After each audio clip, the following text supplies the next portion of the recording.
Selamat pagi teman-teman. Kembali bersama Ariel Kurnaidi.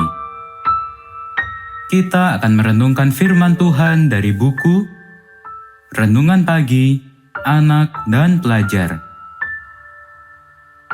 Yesus sahabat terbaik dan setia. Yang disusun oleh Pastor Dr. Marolop Sagala. Mari kita awali dengan doa. Bapa di sorga, kami akan belajar firman-Mu. Tolong kami supaya firman-Mu menjadi pedoman dalam hidup kami hari ini. Dalam nama Tuhan Yesus, kami berdoa. Hari ini, tanggal 16 Februari, judul renungan kita, Yohanes Pembaptis membaptiskan Yesus. Ayat hafalan, Markus pasal 1 ayat 9. Pada waktu itu datanglah Yesus dari Nazaret di tanah Galilea, dan ia dibaptis di sungai Yordan oleh Yohanes.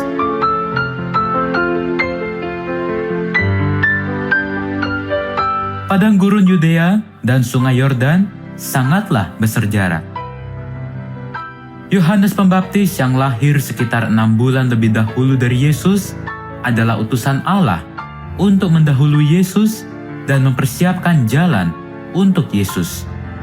Sebagaimana yang terdapat di dalam kitab Markus pasal 1 ayat 2, juga dalam kitab Yesaya pasal 40 ayat 3, dengan pergi berkhotbah di padang gurun Yudea.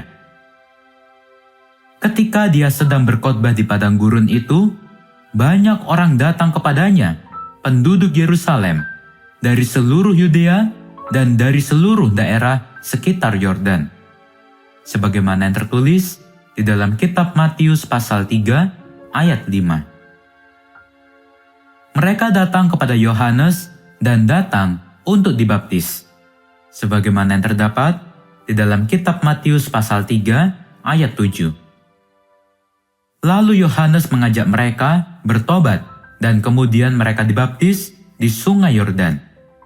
Sebagaimana yang terdapat di dalam kitab Matius pasal 3 ayat 6. Yohanes Pembaptis terus berseru-seru dan berkhotbah.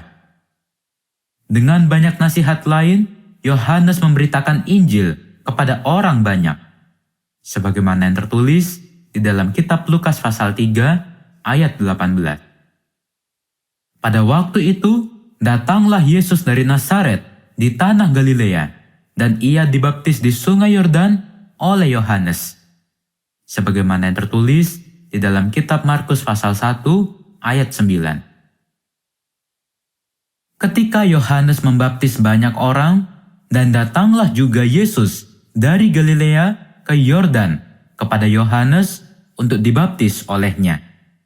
Yohanes mencegah dia. Sebagaimana yang tertulis di dalam kitab Matius pasal 3 ayat 13 dan ayat 14. Yohanes merasa bahwa Yesus itu lebih besar dari dia. Yohanes percaya dan tahu dengan pasti bahwa Yesus itu tidak perlu bertobat karena Yesus itu tidak berdosa, karena dia adalah Allah yang sempurna. Maka Yohanes merasa bahwa Yesus tidak seharusnya dibaptis. Tetapi Yesus yang sempurna itu menjawab Yohanes dan berkata, "Biarlah hal itu terjadi, karena demikianlah sepatutnya kita menggenapkan seluruh kehendak Allah." Sebagaimana yang tertulis di dalam kitab Matius pasal 3 ayat 15. Yesus berkata bahwa dibaptis itu adalah kehendak Allah. Kemudian Yohanes membaptiskan Yesus. Yohanes semakin diyakinkan dan melakukan seperti yang Yesus perintahkan. Yesus dibaptiskan oleh Yohanes Pembaptis di sungai Yordan adalah memberikan contoh supaya kita juga mengikutinya, supaya kita melakukan kehendak Allah. Dan ketika Yesus selesai dibaptis, ada terdengar suara dari sorga dengan berkata, "Inilah anakku yang kukasihi, kepadanya lah Aku berkenan. Sebagaimana yang tertulis di dalam kitab Matius pasal 3 ayat 17. Maka kita pun, jika mau menuruti kehendak Allah, menyambut pekabaran Yohanes Pembaptis, yaitu mengakui dosa-dosa dan dibaptis, maka kita akan disebut anak-anak kerajaan sorga. Kita akan menjadi anak-anak sorga, dan kita juga adalah sahabat-sahabat bagi Yesus.